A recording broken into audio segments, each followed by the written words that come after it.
Pagkarating sa Birmania, nagsaya ang buong pamilya ni Don Juan. Sinabi ni Doña Leonora ang katotohanan sa pamilya ni Don Juan na ito ang nagligtas sa kanya. Humingi rin si Doña Leonora ng paumanhin sa mga magulang ni Don Juan na pakakasalan niya si Don Juan.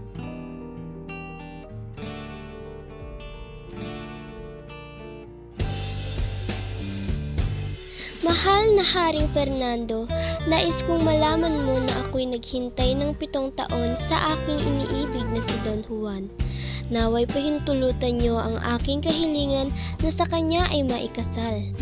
Pag-iisang dibdib niya gagawin sa linggong ito, ganito ang pasyakot ng matapos na ang gulo.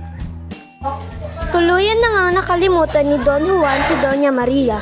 Gamit ang kanyang mahika, nalaman ni Doña Maria na nakalimutan na siya ni Don Juan. Pero hindi niya alam na ito ay dahil sa sumpa ng kanyang ama. Hindi rin niya natupad ang mga hiling ni Doña Maria Blanca na hindi makipag-usap sa ibang babae at maalala siya. Nang makarating si Doña Maria Blanca sa kaharian ng Birmania ay nakita niya na ikakasal na ang kanyang irog na si Don Juan at ang babaeng si Doña Leonora. Labis na nasaktan si Doña Maria at kaagad na nagtungo sa gawin ng dalawa.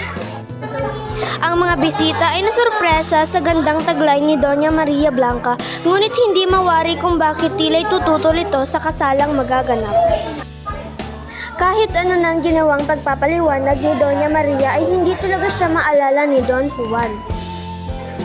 Mahal kong Don Juan, ako ito si Maria Blanca ang iyong iniibig. Di ba't nangako kang hindi makikipag-usap sa ibang babae at hindi ako kakalimutan? Nagpakita din siya ng mga pagtatanghal at kinausap ang Hari Trina. Hindi pinansin ni Don Juan si Doña Maria at masuyong tiningnan ang kanyang iniibig na si Doña Leonora.